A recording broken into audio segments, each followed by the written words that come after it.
তোমাদের চ্যানেলে তোমাদের স্বাগত জানাই প্রিয় অষ্টম শ্রেণীর শিক্ষার্থী বন্ধুরা। আশা করি তোমরা ভালো আছো। আজকে আমরা এই ভিডিওতে আলোচনা করব ফার্স্ট সামারটিভ ইভালুয়েশন ক্লাস 8 জিওগ্রাফির একটি প্রশ্নপত্র নিয়ে।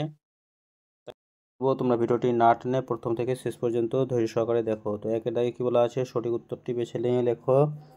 4টি প্রশ্ন আছে। 4 নম্বর প্রথম প্রশ্ন, মহাদেশীয় ভূত্বক গঠনকারী স্তরটি হলো শিয়াল, সীমা, নিফে আর কি, এটা হবে কোর। তো এটা হয়ে যাবে কি সঠিক উত্তর শিয়াল।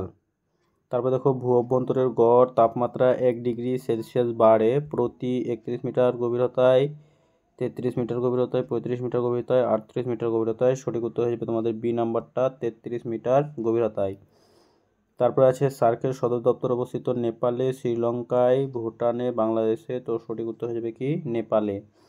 তো সার্কের সদর দপ্তর নেপালে অবস্থিত। পাকিস্তানের প্রধান নদীটি হলো যমুনা, গঙ্গা, সিন্ধু, ইরাবতী। তো সঠিক উত্তর হয়ে যাবে পাকিস্তানের প্রধান নদী সিন্ধু।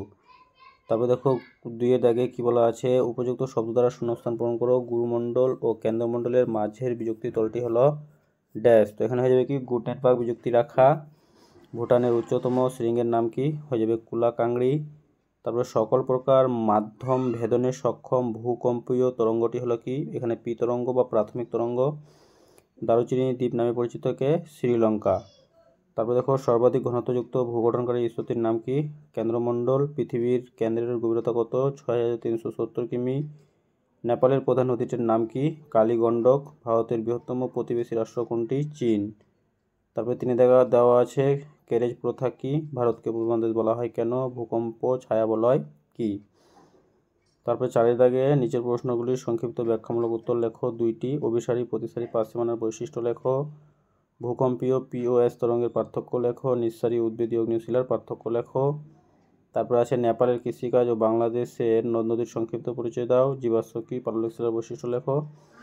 শিলাচক্র কি, রূপান্তরিত শিলার বৈশিষ্ট্য লেখো। তো এই ছিল তোমাদের ভূগোলের আজকের প্রশ্নপত্র।